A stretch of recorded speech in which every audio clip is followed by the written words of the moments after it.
There was a time when owning a BlackBerry meant you had made it. Before the iPhone became the world's most recognizable smartphone, BlackBerry was the device carried by presidents, CEOs, bankers, lawyers, and government officials. It wasn't just a phone, it was a symbol of power, productivity, and success at its peak. BlackBerry controlled nearly half of the U.S. smartphone market.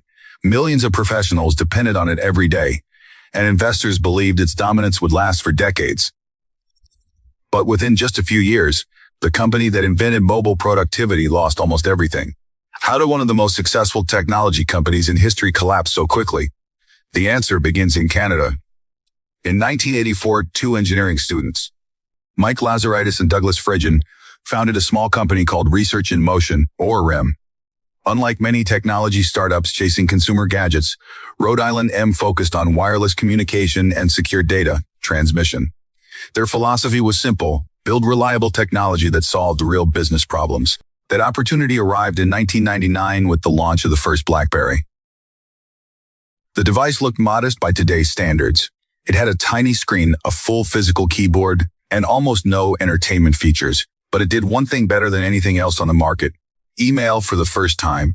Professionals could securely receive and send emails almost instantly from anywhere in the world. Combined with BlackBerry Enterprise Server, companies could manage thousands of devices while keeping sensitive information encrypted. Banks trusted BlackBerry. Governments trusted BlackBerry. Fortune 500 companies trusted BlackBerry. Its physical keyboard quickly became legendary. Typing long emails on other mobile phones was slow and frustrating, but BlackBerry users could write entire messages in seconds. Many became so fast they barely looked at the keys. Then there was the famous blinking red notification light. Every new email triggered that tiny LED, encouraging users to check their devices constantly. The addiction became so widespread that people jokingly nicknamed the phone Crackberry.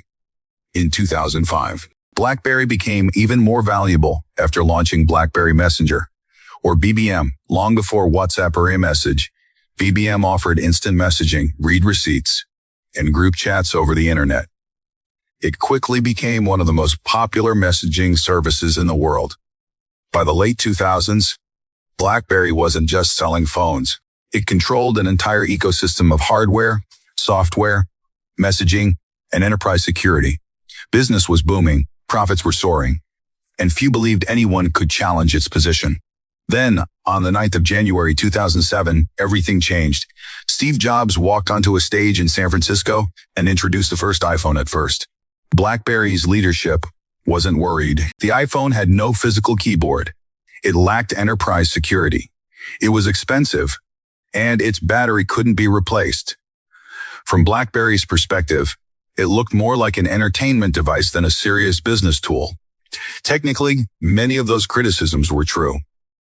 But BlackBerry misunderstood one critical point. Consumers weren't looking for a better email device anymore. They wanted a pocket computer. Apple didn't try to build a better BlackBerry. It completely redefined what a smartphone could be. The large touchscreen made browsing the web enjoyable. Photos looked better. Music, videos, maps, and a full desktop-style internet experience suddenly fit into one elegant device. Then Apple launched the App Store. That single decision transformed the smartphone industry. Developers around the world began creating thousands of applications. Navigation, banking, games, social media, fitness, shopping, photography. Phones became platforms instead of simple communication tools. BlackBerry failed to recognize how important software ecosystems would become. The company continued focusing on what had made it successful: better keyboards, stronger security, and enterprise email. Meanwhile, customers had already moved on. Soon after, Google introduced Android. Unlike Apple, Google licensed Android to manufacturers like Samsung, HTC, Motorola, and LG. The result was an explosion of smartphones at every price point. Consumers suddenly had more choices than ever before. BlackBerry found itself fighting Apple at the premium end while Android manufacturers attacked every other market segment. The company attempted to respond with touchscreen phones of its own.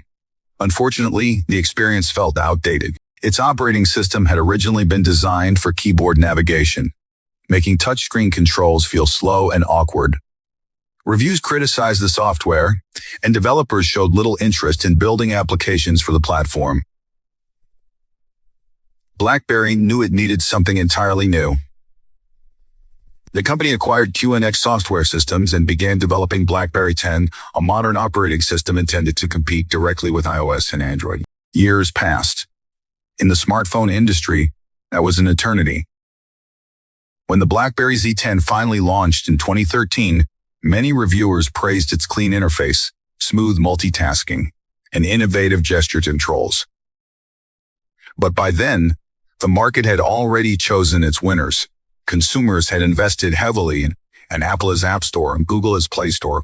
They had purchased apps, stored photos in cloud services, and connected their lives to competing ecosystems. Switching back to BlackBerry meant giving all of that up. Even worse, many of the most popular applications were missing. Customers walked into stores asking a simple question: can it run the apps I use every day? I use too often. The answer was no.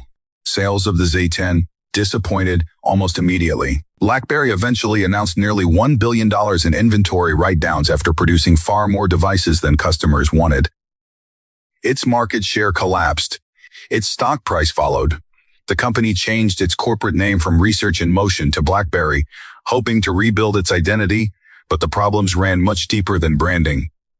Leadership changed. Thousands of employees lost their jobs. Product lines were canceled, and the smartphone business continued shrinking. Eventually, BlackBerry accepted reality. Instead of competing directly with Apple and Android manufacturers, it exited the smartphone hardware market and returned to its original strength: secure software. Today, BlackBerry focuses on cybersecurity, enterprise software, endpoint security, and QNX, the operating system used in millions of vehicles around the world. The company survived, but not as the smartphone giant it once was. BlackBerry's story is one of the clearest examples of the innovator's dilemma. The company didn't fail because it stopped innovating. Its engineers continued improving security, keyboards, battery life, and enterprise tools. The problem was that customers had begun valuing different things. While BlackBerry perfected email, the world embraced apps. While it defended physical keyboards, consumers adapted to touchscreens. While it focused on enterprise customers, Apple and Google captured everyone else. Success had convinced BlackBerry that the future would look like the past. It never imagined that the features which once made it indispensable could eventually become obstacles to change.